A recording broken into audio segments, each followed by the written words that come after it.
Hi hello happy morning to all the viewers of Antarmukhi vlogs. ಎಲ್ಲರೂ super fine ಆಗಿದ್ದೀರಾ ಅಂತ ನಾನು ಭಾವಿಸ್ತಾ ಇದ್ದೀನಿ. ಸೊ ಬನ್ನಿ ಲೆಟ್ ಸ್ಟಾರ್ಟ್. ಇವತ್ತು ನಾನು ನಿಮಗೆ ವಾಂಗಿಬಾತ್ ಹೇಗೆ ಮಾಡೋದು ಅಂತ ತೋರಿಸ್ಕೊಡಕ್ಕೆ ಬಂದಿದ್ದೀನಿ. ಸೂಪರಾಗಿ ಯಮ್ಮಿಯಾಗಿ ಟೇಸ್ಟಿ ಇರೋ ವಾಂಗಿಬಾತ್ ವಿತಿನ್ 15 ಮಿನಿಟ್ಸಲ್ಲಿ ಈಸಿಯಾಗೆ ಮಾಡ್ಬೋದು ವ್ಯೂವರ್ಸ್. ಅದಕ್ಕೋಸ್ಕರ ನಾನು ನಿಮಗೆ ಟಿಪ್ಸ್ ಜೊತೆಗೆ ಬಂದಿದ್ದೀನಿ. So let start. ಇದಕ್ಕೆ ಬೇಕಾಗಿರೋದು ನಾನು ಬದನೆಕಾಯಿ ಆಲೂಗಡ್ಡೆ ಹಾಕ್ಕೊಂಡಿದ್ದೀನಿ. ನೀವು ಬೇಕಾದರೆ ಯಾವ ವೆಜ್ಜೀಸ್ನು ಸಬ್ಸ್ಟಿಟ್ಯೂಟ್ ಮಾಡ್ಕೋಬೋದು, ಕ್ಯಾಪ್ಸಿಕಮ್ ಕೂಡ ಹಾಕ್ಬೋದು ಅಂತ ಹೇಳ್ತಾ ಸೊ ಬದನೆಕಾಯಿ ಮತ್ತು ಆಲೂಗಡ್ಡೆನ ಹೆಚ್ಚಿಟ್ಕೊಂಡಿದ್ದೀನಿ. ಸೊ ಅದ್ರ ಜೊತೆ ನಿಮಗೆ ಇನ್ನೊಂದು ಟಿಪ್ಸು ವ್ಯೂವರ್ಸ್.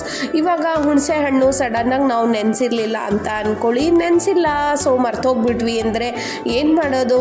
ಈಸಿ ಟಿಪ್ ಏನು ಅಂದರೆ ನೀವು ಆ ಹುಣಸೆ ಹಣ್ಣು ಮತ್ತು ನೀರನ್ನ ಹಾಕಿ ಒಲೆ ಮೇಲೆ ಸ್ವಲ್ಪ ಹೊತ್ತು ಕುದಿಸ್ಕೊಂಡ್ರೆ ಹುಣಸೆ ಹಣ್ಣು ಬೇಗ ಮೆತ್ತಗಾಗುತ್ತೆ. ಸೊ ದಟ್ ನಿಮಗೆ ಅದ್ರದ್ದು ಜ್ಯೂಸ್ ಬೇಗ ತೆಗಿಬೋದು ಅಂತ ಹೇಳ್ತೀನಿ. ಈ ಟಿಪ್ಸ್ನ ನೀವು ಫಾಲೋ ಮಾಡಿ.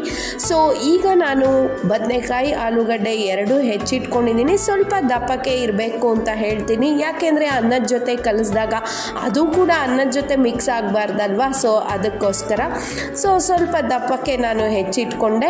ನೋಡಿ ಈ ಥರ ಬದನೆಕಾಯಿ ಅದು ಏನೂ ಆಗಿಲ್ಲ, ಸೂಪರಾಗೇ ಇದೆ. ಸ್ವಲ್ಪ ಬ್ಲ್ಯಾಕ್ ಅದ್ರದ್ದು ಸೀಡ್ಸೇ ಬ್ಲ್ಯಾಕ್ ಕಲರ್ ಇದೆ, ಅದಕ್ಕೆ ಹಂಗೆ ಕಾಣಿಸ್ತಾ ಇದೆ. ಸೊ ಈಗ ನಾನು ಕಾಯಿ ತುರ್ಕೋತಾ ಇದ್ದೀನಿ. ಸೊ ಒಂದು ಹೋಳನ್ನ ಕಾಯಿ ತೊಗೊಂಡಿದ್ದೀನಿ ನಾನು, ಅಷ್ಟೇ ಸಾಕು, ಚಿಕ್ಕ ಹೋಳು ಕಾಯಿ. ಅದನ್ನು ತುರಿದು ರೆಡಿ ಮಾಡಿ ಇಟ್ಕೋತಾ ಇದ್ದೀನಿ.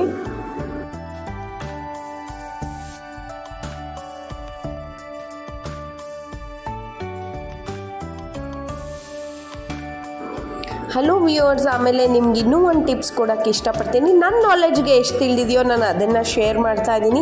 ನೀವು ಅಷ್ಟೇ ಯಾವಾಗಲೂ ಒಳ್ಳೆಯದನ್ನು ಮ್ಯಾನಿಫೆಸ್ಟ್ ಮಾಡಿ. ಅಂದರೆ ನೀವು ಏನು ಪಾಸಿಟಿವ್ ಆಗಿ ಥಿಂಕ್ ಮಾಡಿ ಮ್ಯಾನಿಫೆಸ್ಟ್ ಮಾಡ್ತಿರೋ ನಿಮ್ಗೆ ಅದೇ ಆಗ್ತಾ ಹೋಗುತ್ತೆ ನಿಮ್ಮ ಲೈಫಲ್ಲಿ. ಸೊ ನೀವು ಲೈಫಲ್ಲಿ ಅದೇ ಪಾಸಿಟಿವ್ನೆಸ್ನ ಬೆಳೆಸ್ಕೊತೀರಾ ಅಂತ ಹೇಳ್ತೀನಿ.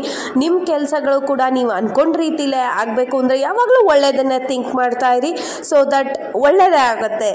ಓಕೆ, ಈಗ ನಾನು ಒಂದು ಹೋಳು ಕಾಯಿನ ನಾನು ತುರಿದಿಟ್ಕೊಂಡೆ. ಸೊ ದಟ್ ರೆಡಿ ಆಯಿತು ವ್ಯೂವರ್ಸ್. ನೋಡಿ, ಇದು ಆ್ಯಕ್ಚುಲಿ ಕಾಯಿ ತುರಿಯೋ ಸ್ಟ್ಯಾಂಡು ತುಂಬ ಹಳೆಯದು ನಮ್ಮ ಮನೆಯಲ್ಲಿರೋದು. ಆ್ಯಕ್ಚುಲಿ ತುಂಬ ಯೂಸ್ಫುಲ್ ಅಂತಲೇ ಹೇಳ್ತೀನಿ. ಯಾಕೆ ಅಂದರೆ ಬೇಕಾದಾಗ ನಾವು ಹಾಕಿ ಯೂಸ್ ಮಾಡಿಕೊಂಡು ಬೇಡದೇ ಇದ್ದಾಗ ನಾವು ಅದನ್ನು ರಿಮೂವ್ ಮಾಡಿ ಎತ್ತಿಟ್ಬಿಡ್ಬೋದು. ನೋಡಿ ಈ ರೀತಿ ಯೂಶಲಿ ಎಲ್ಲರ ಮನೇಲೂ ಇದೇ ಥರ ಸ್ಲ್ಯಾಬ್ಸ್ ಇರುತ್ತೆ, ಆವಾಗ ಅದನ್ನು ಫಿಕ್ಸ್ ಮಾಡ್ಕೋಬೋದು. ನೋಡಿ ವ್ಯೂವರ್ಸ್, ನಾನು ಅಷ್ಟೇ ಇಲ್ಲಿ ಹುಣಸೆ ಹಣ್ಣು ನೆನೆಸಿಟ್ಕೊಂಡಿಲ್ಲ, ಈ ಥರ ಕುದಿಸ್ಕೊಂಡು ನಾನು ಹುಣಸೆ ಹಣ್ಣು ರೆಡಿ ಮಾಡಿ ಇಟ್ಕೊಂಡೆ. ಜ್ಯೂಸ್ ಕೂಡ ಈಸಿಯಾಗಿ ತೆಕ್ಕೊಂಡೆ. ನೀವು ವಾಂಗಿಬಾತ್ಗೆ ಏನೇನು ಬೇಕು ಅಂದರೆ ಬೆಲ್ಲದ ಪುಡಿ, ಕಲ್ಲುಪ್ಪು, ಆಮೇಲೆ ಹುಳಿ ಪುಡಿ ಅಥವಾ ವಾಂಗಿಬಾತ್ ಪುಡಿ ಯಾವುದಿದ್ರೂ ಆಗುತ್ತೆ, ಹಸಿಮೆಣಸಿನ್ಕಾಯಿ ಒಗ್ಗರಣೆಗೆ, ಕೊತ್ತಂಬರಿ ಸೊಪ್ಪು, ಕರಿಬೇವು ಒಗ್ಗರಣೆಗೆ, ಮತ್ತು 2 ಇಂಚಷ್ಟು ಶುಂಠಿ ತೆಗೆದಿಟ್ಕೊಂಡಿದ್ದೀನಿ ನಾನು. ಸೊ ದಟ್ ನಾವು ಏನೇ ಮಾಡಿದ್ರೂ ಅದು ಗ್ಯಾಸ್ ಆಗಲ್ಲ, ಶುಂಠಿ ಜೀರ್ಣಕ್ರಿಯೆನ ಚೆನ್ನಾಗಿ ಮಾಡುತ್ತೆ ಅಂತ ನಾನು ಆಲ್ಮೋಸ್ಟ್ ಶುಂಠಿ ತುಂಬ ಬಳಸ್ತೀನಿ, ಆಲ್ರೆಡಿ ಹೇಳಿದ್ದೀನಿ ನಿಮಗೆ ಕೂಡ. ಆಮೇಲೆ ಒಗ್ಗರಣೆಗೆ ಎಣ್ಣೆ ಬೇಕು, ತುಂಬಾ ಎಣ್ಣೆ ಸ್ವಲ್ಪ ಬೇಕಾಗುತ್ತೆ. ಅದು ಬೇಯಿಸ್ಕೊಳ್ಳೋದು ನಾವು ಒಗ್ಗರಣೆಲೇ, ನೀರು ಹಾಕಲ್ವಲ್ಲ. ಸೊ ಅದಕ್ಕೇ ಬದನೆಕಾಯಿ ಆಲೂಗಡ್ಡೆ ಹುಣಸೆ ಹಣ್ಣು ನೋಡಿ ಆಲ್ರೆಡಿ ಕುದ್ದು ಅದು ಚೆನ್ನಾಗಾಗಿದೆ, ಈಸಿಯಾಗಿ ಜ್ಯೂಸ್ ತೆಕ್ಕೋಬೋದು ನಾವು. ಈಗ ನಾನು ಪ್ಯಾನ್ನ ಇಟ್ಕೊಂಡಿದ್ದೀನಿ. ಒಗ್ಗರಣೆಗೆ ಎಷ್ಟು ಬೇಕೋ ಅಷ್ಟು ಎಣ್ಣೆ ಹಾಕೋತಾ ಇದ್ದೀನಿ. ನಾನು ಅಲ್ಲಿ ರಸಮ್ ಕೂಡ ಕುದಿಯೋಕ್ಕಿಟ್ಟಿದ್ದೆ, ಅದಕ್ಕೂ ಒಗ್ಗರಣೆಗೆ ಆಗುತ್ತೆ ಅಂತ ನಾನು ಸ್ವಲ್ಪ ಎಣ್ಣೆ ಜಾಸ್ತಿನೇ ಹಾಕಿದ್ದೀನಿ. ಸೊ ಎಣ್ಣೆನ ಕಾಯಕ್ಕೆ ಇಟ್ಕೊಂಡೆ ವ್ಯೂವರ್ಸ್. ನೋಡಿ ಇನ್ನೇನು ತಡ, ನಿಮಗೂ ಹೇಳ್ಕೊಡ್ತೀನಿ ನಾನು. ಈಸಿಯಾಗಿ ಟೇಸ್ಟಿಯಾಗಿ ಸೂಪರಾಗಿರೋ ವಾಂಗಿಬಾತ್ ಶುರು ಮಾಡೋಣ. ಮಾಡೋಕ್ಕೆ ತುಂಬ ಚೆನ್ನಾಗಿರುತ್ತೆ. ವಿತಿನ್ 15 ಮಿನಿಟ್ಸ್ ಒಳಗೆ ನೀವು ಮಾಡ್ಕೋಬೋದು. ಇದನ್ನು ಏನೂ ಕಷ್ಟ ಇಲ್ಲ, ಈಸಿಯಾಗಿ ಮಾಡ್ಬೋದು. ಸೂಪರಾಗಿರುತ್ತೆ ಕೂಡ ಟೇಸ್ಟು. ಇದು ಲಂಚ್ ಬಾಕ್ಸ್ಗೂ ಆಗುತ್ತೆ. ಓಕೆನಾ, ಬನ್ನಿ ಸ್ಟಾರ್ಟ್ ಮಾಡೋಣ. ನೋಡಿ ಈಗ ಎಣ್ಣೆ ಕಾದಿದೆ, ಅದಕ್ಕೆ ನಾನು ಸಾಸಿವೆ ಇಂಗು ಎರಡೂ ಹಾಕ್ಕೊಂಡೆ. ಸಾಸಿವೆ ಇಂಗು ಹಾಕಿದ್ದೀನಿ ನಾನು ಆಲ್ರೆಡಿ. ಈಗ ನಾನು ಹೇಳಿದ್ನಲ್ಲ ಶುಂಠಿ ತುರ್ಕೋತಾ ಇದ್ದೀನಿ. ಸೊ ದಟ್ ಆ ಶುಂಠಿ ರಸ ಚೆನ್ನಾಗಿ ಒಗ್ಗರಣೆ ಜೊತೆ ಮಿಕ್ಸ್ ಆಗಲಿ ಅಂತ, ಯಾಕೆಂದರೆ ರಸಮ್ಗೂ ಸ್ವಲ್ಪ ಬೇಕಿತ್ತು ಅದು, ಅದಕ್ಕೆ ನಾನು ಶುಂಠಿನ ಜಾಸ್ತಿ ತುರಿದು ಹಾಕೋತಾ ಇದ್ದೀನಿ.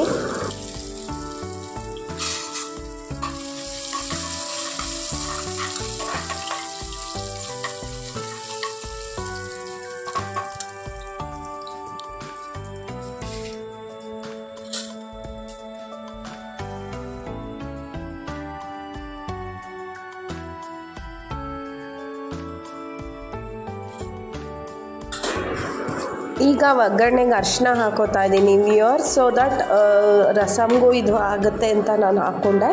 ಈಗ ಅದೇ ಒಗ್ಗರಣೆನ ತೆಗೆದು 1-2 ಸ್ಪೂನು ರಸಮ್ಗೆ ಹಾಕೋತಾ ಇದ್ದೀನಿ. ಈಗ ರಸಮ್ ರೆಡಿ ಆಯಿತು. ಸೊ ಬನ್ನಿ ವಾಂಗಿಬಾತ್ ನೋಡೋಣ. ಈಗ ಒಗ್ಗರಣೆಗೆ ಅರಿಶಿನ ಆಯಿತು, ಈಗ ಕರಿಬೇವು ಹಾಕ್ತಾಯಿದ್ದೀನಿ. ಅದ್ರ ಘಮ ಇದ್ರೇ ಅಲ್ವಾ ಅಡುಗೆ ಪೂರ್ತಿ ಅಂತ ಅನಿಸೋದು. ಸೊ ದಟ್ ಕರಿಬೇವು ಹಾಕಿದೆ. ಈಗ ಹಸಿಮೆಣಸಿನ್ಕಾಯಿ ಹಾಕೋತಾ ಇದ್ದೀನಿ.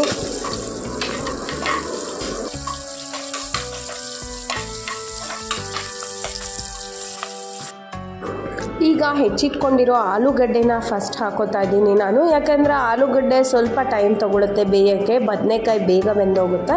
ಅದಕ್ಕೆ ಫಸ್ಟು ನಾನು ಆಲೂಗಡ್ಡೆನ 5 ಮಿನಿಟ್ಸ್ ಫ್ರೈ ಮಾಡಿಕೊಂಡು ಲಿಡ್ನ ಮುಚ್ಚಿಟ್ಟು ಅದನ್ನು ಬೇಯಿಸಾದ್ಮೇಲೆ ನಾನು ಬದನೆಕಾಯಿ ಹಾಕೋತೀನಿ.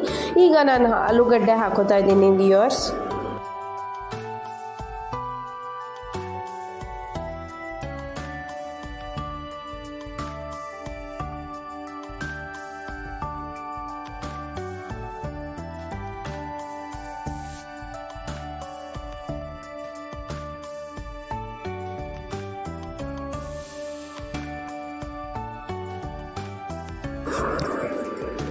ಈಗ ಆಲೂಗಡ್ಡೆ ಅರ್ಧ ಬೆಂದಿದೆ, ಹಾಫ್ ಬಾಯ್ಲ್ ಆಗಿದೆ. ಅದಕ್ಕೆ ಇವಾಗ ನಾನು ಬದನೆಕಾಯಿ ಹೆಚ್ಚಿಟ್ಕೊಂಡಿದ್ನಲ್ಲ ಅದನ್ನು ಹಾಕೋತಾ ಇದ್ದೀನಿ. ನೋಡಿ ಅಷ್ಟು ಬದನೆಕಾಯಿನ ನಾನು ಅದಕ್ಕೆ ಹಾಕೋತಾ ಇದ್ದೀನಿ. ಅದನ್ನು ಹಾಕಿ ಲಿಡ್ನ ಮುಚ್ಚಿಟ್ಟು 2 ಮಿನಿಟ್ಸ್ನ ಬೇಯಿಸ್ಕೊತೀನಿ. ಸೊ ದಟ್ ಅರ್ಧ ಬೇಯಬೇಕು. ಆಲೂಗಡ್ಡೆನೂ ತುಂಬ ಪಿತ ಅಂತ ಬೇಯಬಾರ್ದು, ಬದನೆಕಾಯು ಅಷ್ಟೇ ಸ್ವಲ್ಪ ಮೀಡಿಯಮ್ಮಾಗೆ ಬೆಂದಿರಬೇಕು. ಯಾಕೆಂದರೆ ಆಮೇಲೆ ಅನ್ನದ ಜೊತೆ ಕಲಿಸಿದಾಗ ಅದು ಕರಗೆ ಹೋಗಿರುತ್ತೆ, ಸಿಕ್ಕೋದೇ ಇಲ್ಲ. ಬೇಗ ಬೇಯಲಿ ಅಂತ ನಾನು ಫಸ್ಟೇ ಉಪ್ಪು ಹಾಕ್ಕೊಂಡ್ಬಿಟ್ಟೆ ವ್ಯೂವರ್ಸ್. ನೋಡಿ ಕಲ್ಲುಪ್ಪು ಹಾಕ್ಕೊಂಡಿದ್ದೀನಿ. ಸೊ ದಟ್ ಇದು ನಿಮಗೆ ಟೈಮ್ ಸೇವ್ ಮಾಡುತ್ತೆ. ಅದಕ್ಕೆ ನಾನು ಉಪ್ಪು ಹಾಕ್ಕೊಂಡು ಈಗ ಬೇಯಿಸ್ಕೊಳ್ಳೋಕ್ಕೆ ಲಿಡ್ನ ಮುಚ್ಚಿಟ್ಟೆ. ಆಲ್ರೆಡಿ ನೋಡಿ ಎಷ್ಟು ಬೇಗ ಬೆಂದೋಯ್ತು, ಅರ್ಧ ಬೆಂದಿದೆ ಅಂತಲೇ ಹೇಳ್ಬೋದು. ಸೂಪರಾಗಿ ಟೇಸ್ಟಿಯಾಗಿ ವಾಂಗಿಬಾತ್ ಮಾಡೋಕ್ಕೆ ಈಸಿ ಮೆಥಡ್ ಇದು ವ್ಯೂವರ್ಸ್. ನೋಡಿ ಹುಣಸೆ ಹಣ್ಣು ಕೂಡ ಬೇಗ ನೀವು ಕುದಿಸ್ಕೊಂಡು ರಸ ತೆಕ್ಕೋಬೋದು. ಈ ಥರ ನೀವು ಬೇಗ ಉಪ್ಪು ಹಾಕಿ ಬೇಯಿಸ್ಕೊಳ್ಳೋದ್ರಿಂದ ಹಾಫ್ ಬಾಯ್ಲ್ ಬೇಗ ಆಗೋಗುತ್ತೆ ಅಂತಲೇ ಹೇಳ್ತೀನಿ. ಈ ಟಿಪ್ನ ನೀವು ಫಾಲೋ ಮಾಡಿ, ಸೂಪರಾಗಿ ಟೈಮ್ ಸೇವ್ ಮಾಡ್ಕೊಳ್ಳಿ. ಈಗ ನೋಡಿ ಹಾಫ್ ಬಾಯ್ಲ್ ಆಗಿ ಉಪ್ಪು ಹಾಕಿರೋದ್ರಿಂದ ಬೇಗನೆ ಬೇಯುತ್ತೆ ತರಕಾರಿ ಸೂಪರಾಗಿ ಅಂತ ಹೇಳ್ಬೋದು. ಎಂಜಾಯ್ ಮಾಡೋಕ್ಕೆ ಬೇಗ ಕೂಡ ಟೈಮ್ ಸೇವಿಂಗ್ ಕೂಡ ಅಂತಲೇ ಹೇಳ್ತೀನಿ. ವಿತಿನ್ 15 ಮಿನಿಟ್ಸ್ ಒಳಗೆ ನೀವು ಇದನ್ನು ಮಾಡ್ಕೋಬೋದು. ಲಂಚ್ ಬಾಕ್ಸ್ಗೆ ಹಾಕ್ಕೋಬೋದು, ಬ್ರೇಕ್ಫಾಸ್ಟ್ಗೂ ಮಾಡ್ಕೋಬೋದು. ನೋಡಿ ಈಗ ಹಾಫ್ ಬಾಯ್ಲ್ ಆಗಿದೆ ಇದು. ಸೊ ದಟ್ ನಾವು ನೆಕ್ಸ್ಟ್ ಪ್ರೋಸೆಸ್ನ ಮಾಡ್ಬೋದು. ಹಾಫ್ ಬಾಯ್ಲ್ ಆದಮೇಲೆ ಅದಕ್ಕೆ ಇದು ನೀವು ಲಂಚ್ ಬಾಕ್ಸ್ ರೆಸಿಪಿಗೂ ಮಾಡ್ಬೋದು, ಬ್ರೇಕ್ಫಾಸ್ಟ್ಗೂ ಮಾಡ್ಬೋದು. ನೋಡಿ ಬೆಲ್ಲದ ಪುಡಿ ಹಾಕೋತಾ ಇದ್ದೀನಿ ವ್ಯೂವರ್ಸ್. ಬೆಲ್ಲ ಹಾಕಬೇಕಾಗತ್ತೆ, ಸೊ ದಟ್ ಹುಳಿ ಉಪ್ಪು ಖಾರ ಸಿಹಿ ಎರಡೂ ಇರಬೇಕಲ್ವ.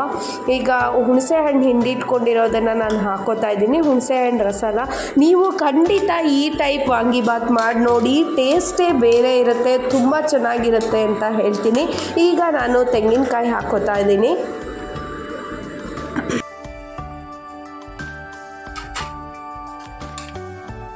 ತುರಿದಿಟ್ಕೊಂಡಿರೋ ತೆಂಗಿನಕಾಯಿ ಹಾಕೊಂಡ್ಮೇಲೆ ನಾನು ಈಗ ವಾಂಗಿಬಾತ್ ಪುಡಿ ಹಾಕೋತಾ ಇದ್ದೀನಿ. ವಾಂಗಿಬಾತ್ ಪುಡಿ ಅಥವಾ ಹುಳಿ ಪುಡಿ ನೀವು ಯಾವುದನ್ನು ಯೂಸ್ ಮಾಡ್ಬೋದು. ಸೊ ದಟ್ ಇದು ಟೇಸ್ಟ್ ಮಾತ್ರ ಎನ್ಹ್ಯಾನ್ಸ್ ಆಗುತ್ತೆ. ನಿಮ್ಮಲ್ಲಿ ಯಾವ್ದು ಅವೈಲಬಲ್ ಇದೆಯೋ ನೀವು ಅದನ್ನು ಯೂಸ್ ಮಾಡಿ. ನಾನು ಈಗ ವಾಂಗಿಬಾತ್ ಪುಡಿ ಹಾಕಿ ಮಿಕ್ಸ್ ಮಾಡಿಕೊಂಡೆ. ಟೇಸ್ಟು ಸೂಪರಾಗೇ ಆಗಿತ್ತು ವ್ಯೂವರ್ಸ್. ಈಗ ರೆಡಿ ಆಯಿತು ನಮ್ಮ ವಾಂಗಿಬಾತ್. ಗಾರ್ನಿಷ್ ಮಾಡ್ತಾ ಇದ್ದೀನಿ ಕೊತ್ತಂಬರಿ ಸೊಪ್ಪಲ್ಲಿ.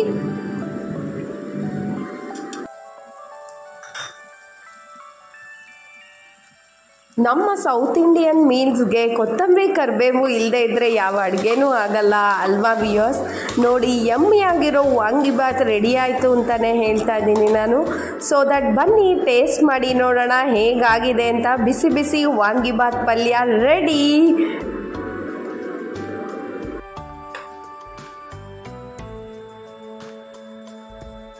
ಇಷ್ಟು ಈಸಿಯಾಗಿ ಟೈಮ್ ಸೇವಿಂಗ್ ಆಗಿ ಮತ್ತು ಟೇಸ್ಟ್ಫುಲ್ ಡಿಲಿಷಿಯಸ್ ಆಗಿ ನೀವು ಯಾಕೆ ಟ್ರೈ ಮಾಡಬಾರ್ದು? ನೀವು ಟ್ರೈ ಮಾಡಿ ನನಗೆ ರಿವ್ಯೂಸ್ ಕೊಡಿ. ಸೂಪರಾಗಿ ಆಗಿದೆ ಅಂತ ಹೇಳ್ತಾ ಇದ್ದೀನಿ ನಾನು. ಮಿಸ್ ಮಾಡ್ದಿರಾ ಈ ರೆಸಿಪಿನ ನೀವು ಖಂಡಿತ ಮಾಡ್ತೀರಲ್ಲ. ಓಕೆ ವೀಕ್ಷಕರೇ, ಬನ್ನಿ ನಾನು ಇದನ್ನು ಟೇಸ್ಟ್ ಮಾಡಿ ಹೇಳ್ತೀನಿ ಹೇಗಿದೆ ಅಂತ.